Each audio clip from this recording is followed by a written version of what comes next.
আর কত বাংলাদেশ ভারত সীমান্তে অবৈধ ভাবে ভারতের বিএসএফ বাহিনী আমাদের সাধারণ মানুষকে কত হয়রানি করবে, কত তাদের সীমানায় ধরে নিয়ে যাবে আমাদের সীমানা থেকে। দেখেন, আজকে যেই ঘটনাটি ঘটলো, ভারতের বিএসএফ আমাদের বাংলাদেশ সীমান্ত থেকে এক বৃদ্ধ কৃষক, তিনি তার জমিতে কাজ করার উদ্দেশ্যে গিয়েছে, তাকে 7-8 জন বিএসএফ তাকে জোরপূর্বক ভাবে তাদের ভারতের সীমানায় নিয়ে যায় এবং তাকে কিন্তু হস্তান্তর করে নেয়। পরবর্তীতে যে ঘটনাটি হলো, তার পরিবার সেখানে উপস্থিত হয়। তারা বারবার এই বিএসএফ বাহিনীকে অনুরোধ করার পরেও তাকে কিন্তু ভারতের বিএসএফরা তাকে কিন্তু বাংলাদেশ জনগণের কাছে বা তার পরিবারের কাছে কিন্তু ফেরত দেয় নাই। তারা কিন্তু জোরপূর্বক ভাবে ধরে নিয়ে যায় ভারতে।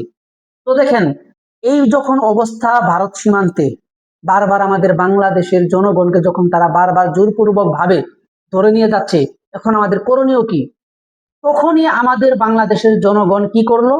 ওই সীমান্তে যেই জনগণ রয়েছে, ভারতের 2 জন লোক, ভারতের নাগরিক, তারা যখন ওই সীমান্ত নোম্যান্স ল্যান্ডে কাজ করতেছিল, তখন তাদের 2 জন নাগরিককে আমাদের বাংলাদেশের জনগণ তারা ধরে নিয়ে আসে। নিয়ে আসার পর তারা এই ভারতের নাগরিক 2 জনকে তারা কিন্তু বাংলাদেশ বর্ডার গার্ড যিনি বিজিবিরা রয়েছেন তাদের হাতে তুলে দেন। এবং আমাদের বাংলাদেশের জনগণ, যারা ওই সীমান্তের জনগণ রয়েছে, তারা একটা দাবি জানিয়েছিল বিজিবির কাছে যে যদি আমাদের একজনকে, যারা যখন ধরে নিয়ে গেল বিএসএফ, যদি ওই বৃদ্ধকে যদি আমাদের কাছে হস্তান্তর করে, তাহলে আমরা এই ভারতীয় 2 নাগরিককে ছেড়ে দেব, তাছাড়া আমরা ছেড়ে দেব না। পরে যখন বিজিবির হাতে তুলে দিল এই 2 জনকে, পরে বিজিবি ভারতের বিএসএফ এর সাথে অনেকবার যোগাযোগ করে তারা কিন্তু যোগাযোগ করে নাই।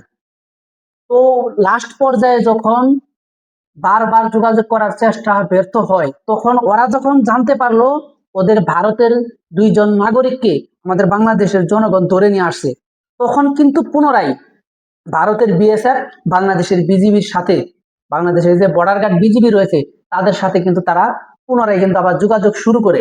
তো তারপরে কি হলো, বাংলাদেশ সময় দুপুর 2টা বাজে কিন্তু পতাকা বৈঠক হয়। এই পতাকা বৈঠকের মাধ্যমে বাংলাদেশের যেই বৃদ্ধ কৃষক বিএসএফ বাহিনী যখন ধরে নিয়ে গেল, তাকে ফেরত দিল। এবং আমাদের বাংলাদেশের জনগণ যখন এই ভারতের 2 জন নাগরিককে ধরে নিয়ে আসলো, তাদেরকেও কিন্তু হস্তান্তর করে বাংলাদেশ বর্ডার গার্ড বিজিবি।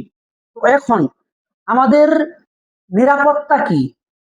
আমরা আমাদের জমিতে কাজ করতে যেতে পারবো না, আমরা আমাদের জমির ফসল নিতে পারবো না। কেন এটা বারবার বাংলাদেশ বিজিবি গার্ড যারা রয়েছেন তারা বারবার বলার পরও কেন এই বিএসএফ আমাদের উপর অত্যাচার করতেছে, এর কোনো সুরাহ কেন হইতেছে না? তো আজকে আন্তর্জাতিক মহল, জাতিসংঘ, তারা যদি এই পদক্ষেপটি না নেয়, তাহলে কিন্তু পরবর্তীতে বাংলাদেশ সীমান্ত এবং ভারত সীমান্ত বড় ধরনের একটা সমস্যা পড়তে যাচ্ছে, আমি যেটা মনে করি। তো অবশ্যই ভারত এবং বাংলাদেশের যেই বিএসএফ এবং বাংলাদেশে ভারতের বিএসএফ এবং বাংলাদেশের বিজিবি অবশ্যই তাদের পতাকা বৈঠকের মাধ্যমে এই সমস্যার সমাধানগুলো করতে হবে। যেটি আমাদের বাংলাদেশের বর্ডার গার্ড বিজিবি তারা বারবার দাবি করে আসছে যে তারা আমাদের ডাকে সাড়া দেয়নি, বা তারা আমাদের সাথে বৈঠকে এক কথা বলে এবং পরবর্তীতে তারা মাঠে আরেক কাজ করে।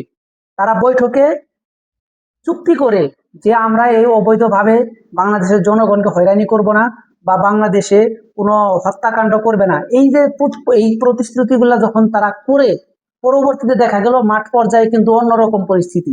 সেখানে তারা এই পরিস্থিতি কিন্তু এমন ঘটায় যে তাদের চুক্তির কথা তারা ভুলে যায়। তো এখন অবশ্যই আমরা আন্তর্জাতিক মহল, জাতিসংঘের প্রতি আমরা আহ্বান জানাই, তারা যেন এই বিষয়গুলো বিবেচনা করে দেখে। তো আজকে আমার ভিডিওটি কেমন লাগলো? যদি ভালো লেগে থাকে অবশ্যই ভিডিওটি সাবস্ক্রাইব করবেন, লাইক করবেন। আজকে এ পর্যন্তই, সবাই সুস্থ থাকবেন, ভালো থাকবেন, আল্লাহ হাফেজ।